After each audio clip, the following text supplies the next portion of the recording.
Me and my husband's family don't have a good history, especially my mother-in-law. A little bit of a backstory. My husband, Kyle, is one of the two children in his family. He has always been the golden boy, even though he had an older sister. My mother-in-law, Monica, is a full-blown clinical narcissist.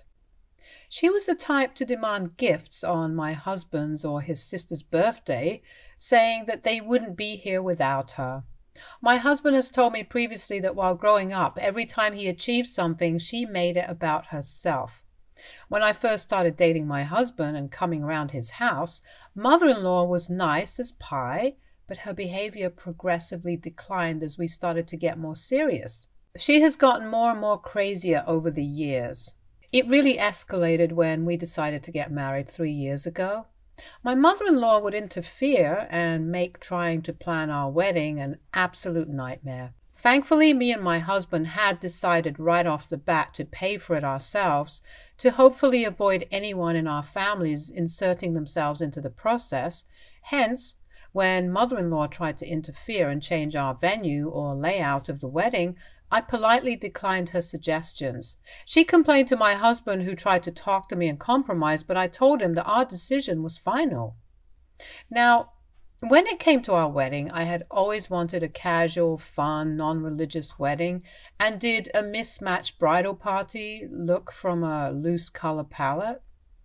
The only thing I had asked mother-in-law and the rest of my bridesmaids to do, literally, was pick out a dress that was within my color palette and then just run it by me before they purchased it so I would know exactly what I was working with. My mother and the rest of the bridesmaids showed me their options, and I never told them no or asked them to change a thing from what they all picked. Mother-in-law never showed me any options. I kept asking for months leading up to the wedding, and she would find some excuse. On the day of my wedding, my mother-in-law showed up in an off-white dress to everyone's shock. It was a medium-length dress with a transparent chiffon layer and a bolero. She looked triumphant as she smirked at me when she saw my face. I knew then and there that she was going to be a pain in my ass forever. I burst out crying, and my husband immediately asked her to either change or leave the venue. Father-in-law didn't want to drive her back and started to argue with my husband. In the end, to keep the family peace, I let mother-in-law attend our wedding in her dress. I can't even say how embarrassing it was for the guests to notice her dress and be surprised. I ignored her throughout the wedding and didn't speak a single word to her. My husband knew how upset I was and told me to let this issue go, saying that no matter who wore a white dress, I was the bride anyway. It really upset me that he didn't understand how callous his mother was to wear her dress in a color that no mother should wear to her son's wedding. I decided to forgive her for it, even though she never once apologized to me. Her narcissism didn't just stop there. When we were trying to get pregnant, it was a tough time for us. I had a miscarriage once, so when I found out that I was pregnant again, I was understandably quite nervous. Kyle was super excited to be a dad and understood why we couldn't share the news immediately with our family. He went with me to every doctor's appointment, read parenting books with me, and even set up a cute nursery for our baby. 2 months later, we decided it was time to share the exciting news about my pregnancy with our family. We made sure we crossed that crucial first trimester milestone and were completely certain before spreading the joy to our loved ones. We had invited all our parents, close family, and friends for lunch. They arrived expecting a regular lunch, but upon noticing my growing stomach, their expressions shifted to expressions of joy and amazement. My mother started crying when she saw me and confirmed that I was indeed pregnant. She understood why we had kept the news secret and was overjoyed to be a grandmother soon. She completely understood why we had kept it a secret and expressed her excitement about becoming a grandmother soon. However, Kyle's mother, Monica, had a completely different reaction. Instead of sharing in the joy, she reacted angrily upon learning that we had kept the pregnancy hidden. She felt left out and accused me specifically of intentionally excluding her. Despite my attempts to explain the reason behind our decision, she continued to look pissed and refused to engage with me further. Her disapproval cast a shadow over what should have been a joyful family occasion. Throughout the night, Monica didn't address me at all. She displayed disrespect not only towards me but also towards my mother, who had always been nothing but kind to her during their previous encounters. Monica remained unresponsive during discussions, buried in her phone while everyone else engaged in the family gathering. It was clear that she was upset, and her discontentment was palpable. She openly expressed to everyone how she had no idea about my pregnancy, making her feel as if she had lost precious time with a grandchild who hadn't even been born yet. My husband and one of his brothers picked up on her frustration.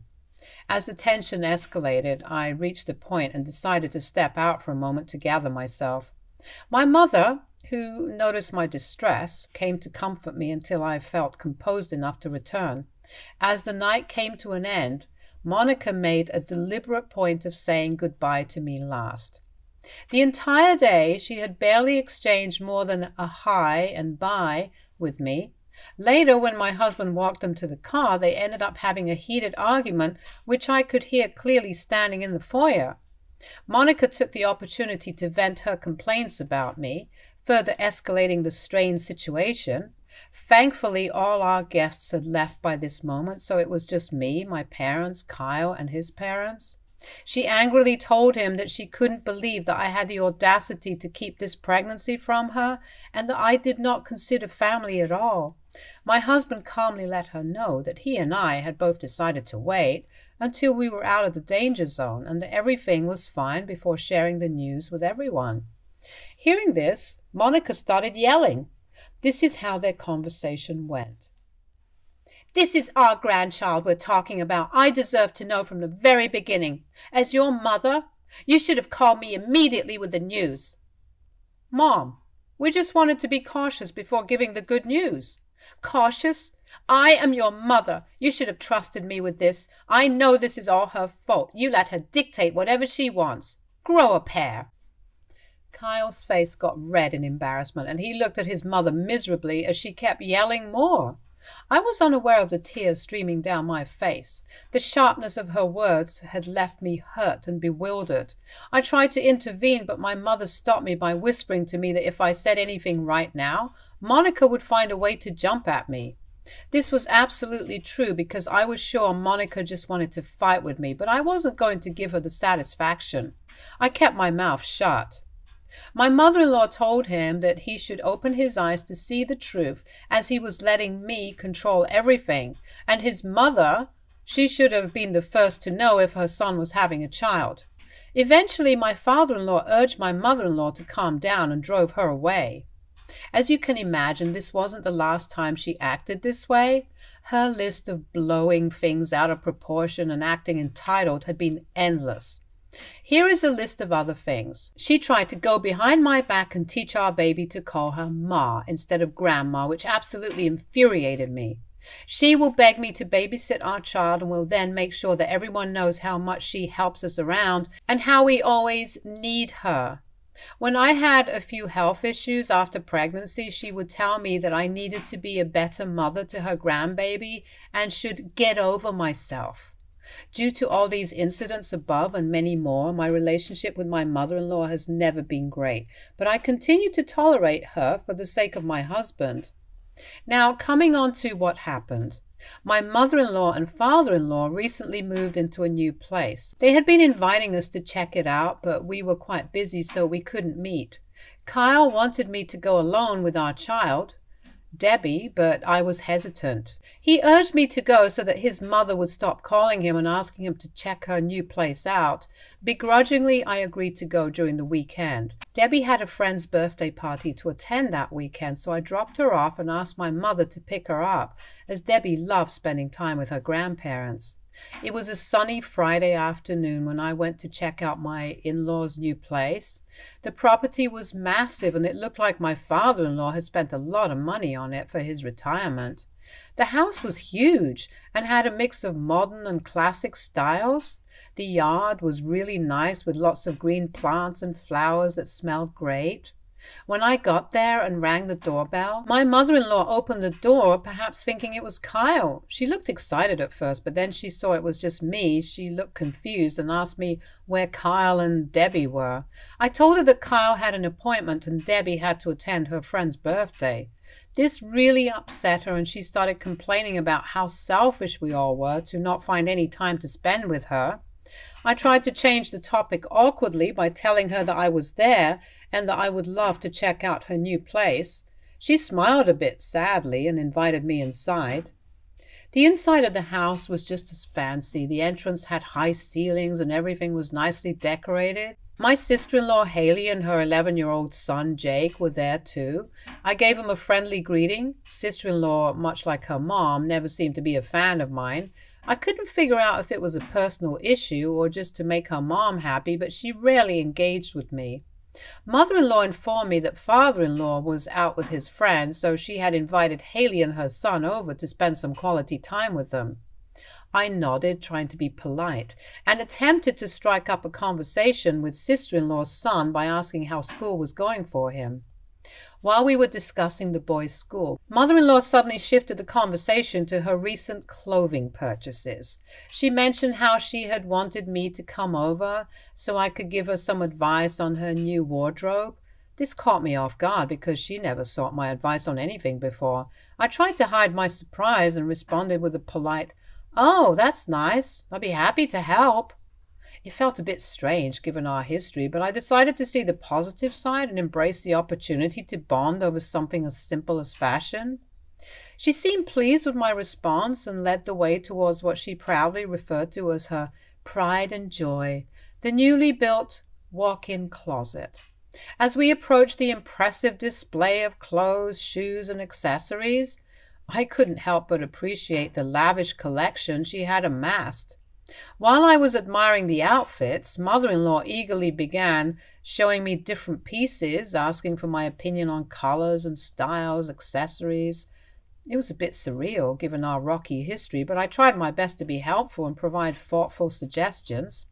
My mother-in-law then encouraged me to look through her closet and that she would be right back. I nodded and was checking out her new clothes when I heard the pattering of feet running behind me. Before I could even look back, with mischievous laughter, sister-in-law's son, Jake, gave me a push, causing me to stumble into the closet and swiftly lock the door behind me. I fell face first into the closet, my head and teeth hurt with the impact. I couldn't comprehend at first what had just happened. The initial shock gave way to a sense of confinement and panic as I realized that Jake had turned off the light switch, which was outside the closet door, and had locked me in. I was enveloped in darkness and felt claustrophobic. Shocked and terrified, I began banging on the closet door, desperately calling out to mother-in-law and sister-in-law for help. However, my pleas seemed to fall on deaf ears, or perhaps they were conveniently ignoring my distress. I fumbled for my phone, hastily switching on my phone's flashlight. Anxiety crept in as I noticed my dwindling battery, making me worry that my phone might die before I could escape the confined closet.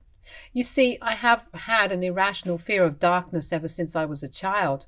I had locked myself by mistake in my grandmother's closet while playing hide-and-seek with her, and my grandmother, who was hard of hearing given her age, had taken an agonizing hour to finally find me stuck in the closet crying and screaming. The sheer terror of that moment lingered, leaving me with an irrational fear that surfaced whenever I found myself enveloped in darkness. I continuously attempted to reach out to mother-in-law and sister-in-law for assistance. Unfortunately, my calls went unanswered, and a growing sense of isolation enveloped me. I was confused as to why they wouldn't pick up my calls, even though I could hear them laughing loudly downstairs. In a last-ditch effort, I decided to dial my husband's number in desperation. After a few rings, he casually answered. Desperation in my voice, I explained the dire situation. "Kyle, thank goodness you picked up. Something terrible has happened. I need your help." Kyle, seemingly unfazed, inquired about what was going on. I proceeded to recount the incident. "Your nephew just pushed me and locked me inside the closet at your mom's place. He switched off the lights." I've been banging on the door, but no one has come to rescue me. You know how terrified I am of dark spaces." Kyle, less sympathetic, retorted, "Are you seriously calling me in the middle of my work for this? This isn't even an emergency. Just call my mother who's inside the house instead of calling me." Frustrated, I replied that I did call his mother and his sister several times, but they were not picking up. I explained how I didn't have a lot of charge on my phone to begin with, and switching on my phone's flashlight was also draining my battery more. I begged him to come over and help me as he knew how scared I was of the darkness. I had talked to him at length about this. Kyle, unmoved by what I had just told him, stated, "Locked in a closet? Seriously? No, I can't come over as I'm busy right now, so find someone else to help you." To my dismay, he nonchalantly dismissed my continued plea for help and cut the call short. I was stunned by his reaction. The growing panic within me pushed me to continue banging on the closet door, desperately calling mother-in-law and sister-in-law, but their phones remained stubbornly silent. Feeling trapped and helpless, I decided to call my father-in-law. Since he was now the only person left who I could call. I knew he had been out with his friends, but I had no one else to turn to. The phone rang, and I held my breath, hoping he would answer. He picked up, and I nervously explained the situation, revealing that Jake had locked me in the closet, and despite my attempts to reach out to others, no one was responding. He immediately assured me that he would make his way back home as quickly as possible, and was shocked that mother-in-law and sister-in-law couldn't hear me all this while. After what felt like an eternity, I heard voices outside. I could recognize my father-in-law yelling something, and he seemed to be directing someone to unlock the closet door. My anxiety began to subside as I realized help was finally on its way. The door creaked open, and I squinted against the sudden light. Sister-in-law and father-in-law stood there wearing a mix of concern and frustration on their faces. I came out of the closet a bit disorientated, but grateful for the release from that confined space. Father-in-law asked mother-in-law why I was locked in her closet, and she started to feign innocence. I recounted the incident to everyone, detailing how Jake had pushed me into the closet and locked it. However, both mother-in-law and sister-in-law scoffed at my words, dismissing them entirely. They insisted that Jake would never do something like that. Frustrated and angry, I questioned why they hadn't come to check on me or respond to my banging on the door. Their excuse was that they were in the backyard where mother-in-law was showing Haley and Jake her new rose garden. Jake was peeking from the door, so I directed my anger at him and started to question him about why he would lock me inside. But sister-in-law interrupted me. She told me that her son would never do such a thing and started to claim that I must have closed the door myself and the key must have fallen out. Their blatant lies left me beside myself with frustration and disbelief, as it still didn't explain how the lights got turned off then. My father-in-law tried to calm me down, and I knew that regardless of what I said, mother-in-law and sister-in-law would continue to defend each other. Defeated and hurt, I returned home. I called my mother on my way, apologizing that I couldn't come and pick Debbie up for the night and she might have to stay over at their place.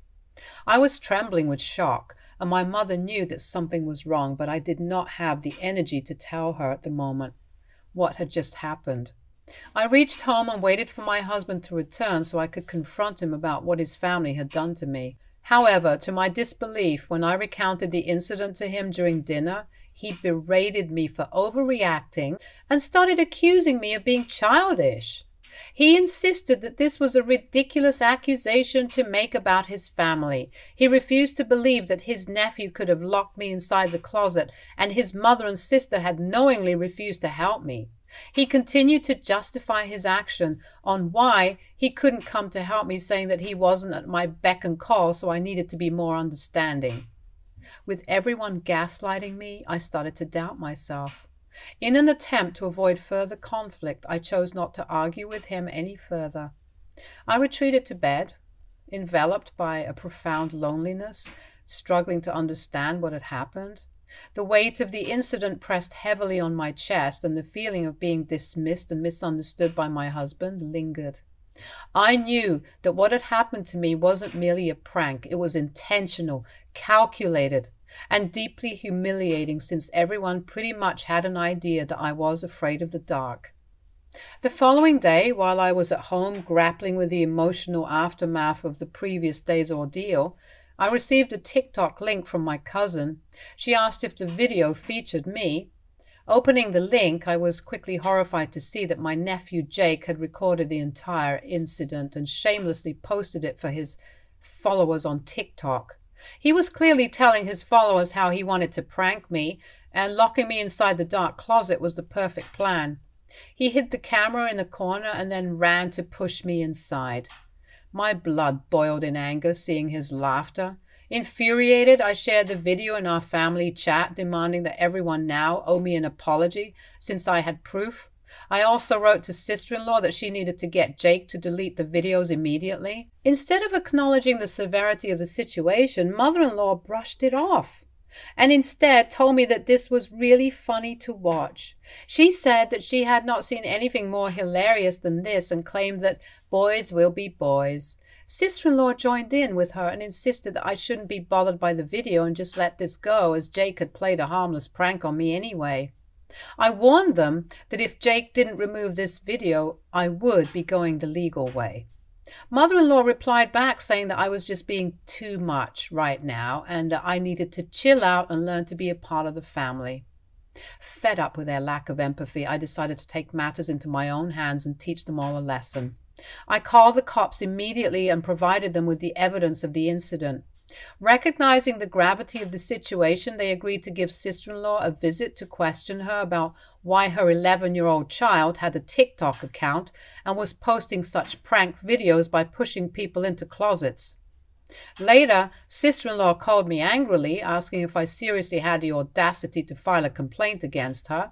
I told her that I had and that I was willing to take this to court. She started yelling at me some more, but I quickly told her that I was recording the conversation and would be happy to give it to my lawyer.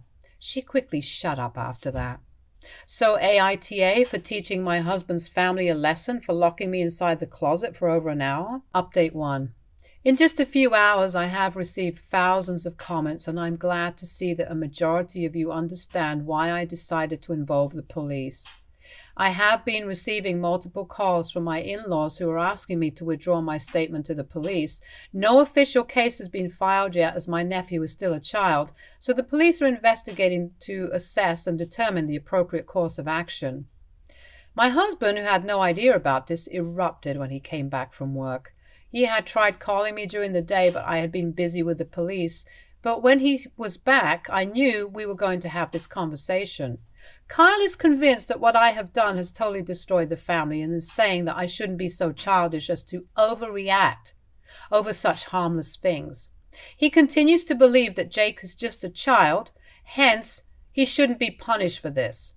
I have talked with my parents and my sister about this. My family knows about my phobia for dark spaces, hence they are shocked that no one came to rescue me, and more importantly, that my husband isn't advocating for me. My dad had a strong word with my husband, telling him that if I had called him for help while stuck in the dark closet, then it should have been his responsibility to either come to help me or immediately call his parents to get me out. The fact that he didn't do either of these things doesn't sit right with me or my family. Thanks to everyone's comments, I can see that my husband and his family's dismissive attitude has been going on for a long time, and I have been blind to it. I will continue to update you when there is any further development. Update 2. It's been a week since my last update, and there has been a major development. You see, sister-in-law's husband Vic, who was out of town, recently returned and found out about what had happened between me and Jake. He completely lost it and asked my nephew to immediately take down the video and apologize to me personally. When sister-in-law tried to defend her son's actions, Vic threatened to kick him out if he ever disrespected others like that. This was all told to me by Vic when he visited me. I agreed to meet up in the hopes that I could get to the bottom of this incident. Vic came to our place with Jake, who looked sad, as if he had probably been scolded the entire time. Vic looked at him sternly as Jake immediately started to apologize to me as soon as we sat down to talk. He then started telling me that even though he did push me into the closet, it wasn't entirely his fault. I looked at him curiously, and so did Vic. Jake went on to reveal that he would talk to mother-in-law about his TikTok account as well as forward her several prank videos which his friends would play on other people. Once she started to tell him how it would be a good idea to try it on someone in real life, Jake told her that he didn't think it was a good idea to try it on his family members, but mother-in-law urged him, saying that because I wasn't technically his family, since I was just married to my husband, then that meant he could definitely try out those pranks on me and not feel guilty about it. I was shocked to hear this. Vic asked Jake if he was lying and trying to dodge responsibility, as this was a huge accusation to make. But Jake started weeping, telling us that we were welcome to check his phone, where he and mother-in-law did indeed have a conversation regarding this. He showed us those chats, and I was absolutely horrified and disgusted. For someone her age to incite a child to engage in such actions simply because she disliked me was truly appalling. Having heard enough, I promptly saved those screenshots to my phone and emphatically advised Jake against following her suggestions, emphasizing that it was the wrong course of action. Jake nodded solemnly. Vic, equally taken aback, expressed his dismay, stating how sickening it was, making him reconsider allowing his child to be around my mother-in-law.